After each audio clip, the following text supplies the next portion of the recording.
सलमान खुर्शीद हमारे साथ जुड़ चुके हैं। सलमान खुर्शीद साहब, कांग्रेस एक पार्टी के तौर पर क्या मानकर चल रही है इन उपचुनावों को लेकर के? आपका जो गठबंधन में अनऑफिशियली तो सीट डिक्लेरेशन हो चुकी है कि भाई किसको कितनी सीटें मिलने जा रही हैं, कौन कितनी सीटों पर लड़ेगा। देखिए, हमारा अनुभव इस गठबंधन का जो पार्लियामेंट्री चुनाव के लिए था बड़ा अच्छा रहा है। हमको अपेक्षाएं कुछ और भी थी, कितनी सीटें हम लड़ पाएंगे, कितनी हम लड़ पाए, वो सब बात अलग रख दीजिए, लेकिन हम लोगों का बहुत अच्छा अनुभव रहा। पहले से बहुत बदल कर इस अनुभव को हम समझते हैं कि दोनों तरफ से अप्रिशिएट किया गया। समाजवादी पार्टी के नेताओं ने और हमारे नेताओं ने, सब ने इसको सराहा है और ये माना कि हमारा ये गठबंधन सटीक रहा, बहुत अच्छा रहा।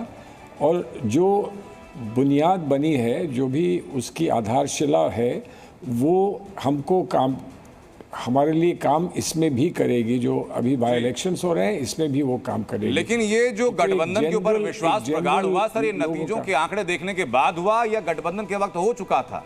ये सवाल मैं इसलिए पूछ रहा हूं क्योंकि न्याय यात्रा के दौरान अमेठी में जब राहुल गांधी का वेलकम किया जाना था, अखिलेश यादव की दूरी कुछ ज्यादा थी वहां से। नहीं, दूरी तो इसलिए थी कि उस वक्त बातचीत चल रही थी और ये मान रहे थे, लोग मान रहे थे, समाजवादी पार्टी के नेता भी ये मान रहे थे कि जब तक बातचीत नहीं होती तो हम सारे पत्ते अपने खोल दें, या बातचीत नहीं होती तो हम अपने राजनीतिक हथियार डाल दें, वो अच्छी बात नहीं होगी। बातचीत चल रही थी और इसीलिए जब कानपुर की स्थिति आई तो कानपुर पहुंचने से पहले प्रयास ये किया गया कि हम जल्द से जल्द वो भी समझौता अपना कर लें और उसकी घोषणा कर दें। ठीक है सर, अब समझौते पे हम लोग वापस डिस्कशन नहीं करेंगे, वो समझौता हो चुका, औपचारिक से नतीजे आपने देख लिए। दर्शकों को जरा अगर आप अपडेट कर पाएं कि कौन कौन सी सीटें इस बार कांग्रेस के खाते में आएंगी चुनाव लड़ने के लिए 10 में से।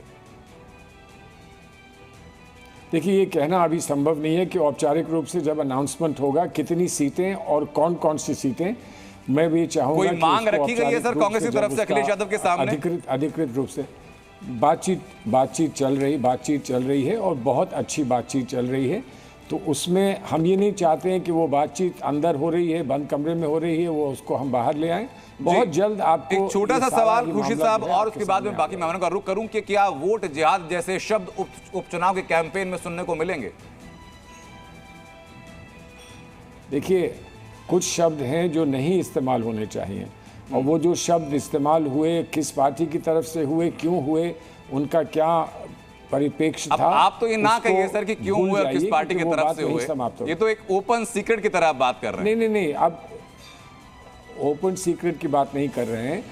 किसी बात को अगर कोई बात जो है वो उचित नहीं थी तो उस बात को तो आप सीधा कंडेम करने का हक रखते हैं सर कि वो एकदम गलत बात थी, ऐसे शब्दों पर बैन होना चाहिए और शब्दों के चयन करने वाले व्यक्ति पर कार्रवाई। नहीं,